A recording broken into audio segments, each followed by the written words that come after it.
Have you ever been so head over heels for someone that you just can't eat, can't sleep, and can't seem to think about anything else? It feels amazing, intoxicating, but also a little intense, almost like you're addicted. Well, it turns out, that feeling isn't just in your head. Your brain on love looks surprisingly similar to a brain on certain addictive substances. Today, we're diving deep into the science behind why love feels so much like an addiction. We'll explore the powerful brain chemicals at play, the psychological roller coaster of romance, and the evolutionary reasons why our brains are wired this way.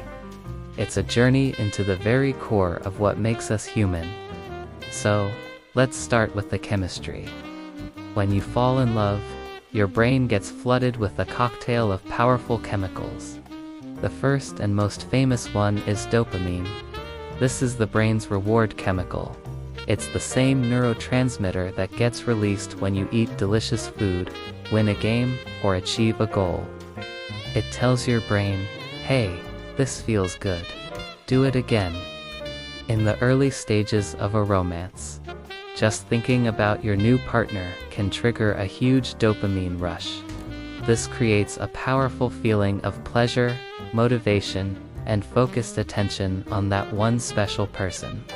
It's what drives you to constantly seek them out, to text them, to spend time with them. You're essentially chasing that dopamine high, and your partner is the source. It's no wonder you feel like you can't get enough of them. This intense focus is also why the rest of the world seems to fade into the background. Your brain has prioritized this new person as the ultimate reward. But dopamine isn't working alone. Another key player is oxytocin, often called the cuddle hormone or the bonding hormone. While dopamine creates the initial craving and excitement, oxytocin builds the deep, lasting connection. It's released during physical touch, like hugging, cuddling, or holding hands, and it fosters feelings of trust, comfort, and attachment. It's what transforms that initial fiery passion into a warm, secure bond. Think of it this way: dopamine makes you fall for someone, but oxytocin makes you stay with them. It helps create the sense that this person is safe, familiar, and a crucial part of your life. Then there's vasopressin, which also plays a role in long-term commitment and monogamous pair bonding. Together, these chemicals create an incredibly strong neurochemical bond that makes you feel deeply connected and attached to your partner. So, your brain is swimming in feel-good chemicals. But what happens when things get a little rocky, or when you're separated from your partner? This is where the parallels to addiction become even clearer. Think about the classic signs of addiction: intense craving, building a tolerance, and experiencing withdrawal. You see all of these in romantic love. The craving is obvious. It's that intense desire to be with your partner, to hear their voice, to feel their touch. When you're apart, you might find yourself constantly checking your phone or rereading old messages. You're looking for your next fix. Then there's tolerance. In the beginning, a simple text message might have sent you over the moon. But as the relationship progresses, you might need more and more interaction and intimacy to achieve that same level of euphoria. A quick text isn't enough anymore. You need a long conversation, a shared experience, or a weekend together to feel that same powerful rush. This is your brain adapting to the high levels of dopamine, just as it would with an addictive substance. It requires a bigger dose of your partner to feel the same reward. This isn't necessarily a bad thing. It's what pushes a relationship to deepen and evolve beyond the initial infatuation stage.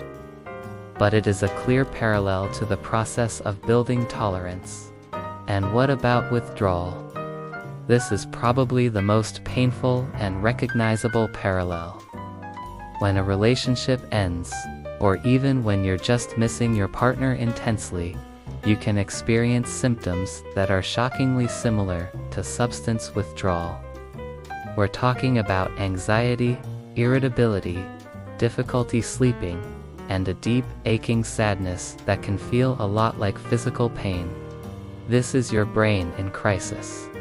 The constant supply of dopamine and oxytocin has been cut off, and your brain is essentially screaming for it.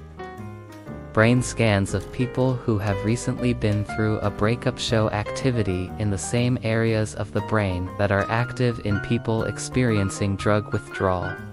It's a genuine, physiological response. This withdrawal phase is what we call heartbreak. It's not just an emotion. It's a neurological state of distress.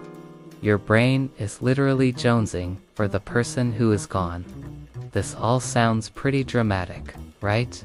So why would evolution wire our brains for something that can cause so much pleasure but also so much pain? The answer lies in the survival of our species. For early humans, forming strong, lasting pair bonds was crucial for raising children. Human babies are incredibly vulnerable for a long time. They need constant care and protection. A single parent would have had a very difficult time providing food, shelter, and safety all on their own. The intense, addictive nature of love acted like a kind of evolutionary superglue. It ensured that two individuals would stay together, at least long enough to raise their offspring through the most vulnerable early years. That powerful dopamine-driven craving kept partners focused on each other, and the oxytocin-driven bonding created a stable unit for child rearing. From an evolutionary perspective, the pain of heartbreak is also a powerful motivator. It's a biological alarm system that screams, "Don't let this connection break. It's important for survival." This intense drive to form and maintain bonds helps our ancestors collaborate, protect each other, and successfully pass on their genes. So, while love can feel like a crazy, irrational roller coaster, it's actually a highly sophisticated and ancient survival mechanism that is fundamental to who we are. So, what's the takeaway here? Should we be scared of love because it's like an addiction? Absolutely not. Understanding the science behind it can actually be incredibly empowering. First, it helps us be kinder to ourselves. When you in the throes of a new romance and feel like you losing your mind a little, you can know that it's just your brain chemistry doing its job. And when you're going through a painful breakup, you can understand that the agony you're feeling is real and has a biological basis. It's not a sign of weakness. It's a sign that you formed a deep and meaningful connection. This knowledge also helps us navigate our relationships more wisely. Recognizing that the initial intoxicating phase is driven by a chemical high can help us make better long-term decisions. It reminds us that while the initial spark is amazing, a lasting relationship needs to be built on more than just that dopamine rush. It needs trust, communication, and shared values, the things that allow oxytocin and vasopressin to build a truly solid foundation. Understanding the addictive nature of love doesn't cheapen it. It reveals its incredible power and its deep-rooted importance in our biology and our history. It's one of the most complex, beautiful, and essential parts of the human experience. So the next time you feel that flutter in your stomach or that ache in your heart, remember the incredible symphony of chemicals and evolutionary pressures at play. You're not just falling in love. You're participating in an ancient biological dance that has helped shape humanity for millennia. It's a powerful force, and now you understand a little more about why. Thank you so much for watching. If you found this interesting, don't forget to like this video and subscribe for more deep dives into the science of being human. See you next time.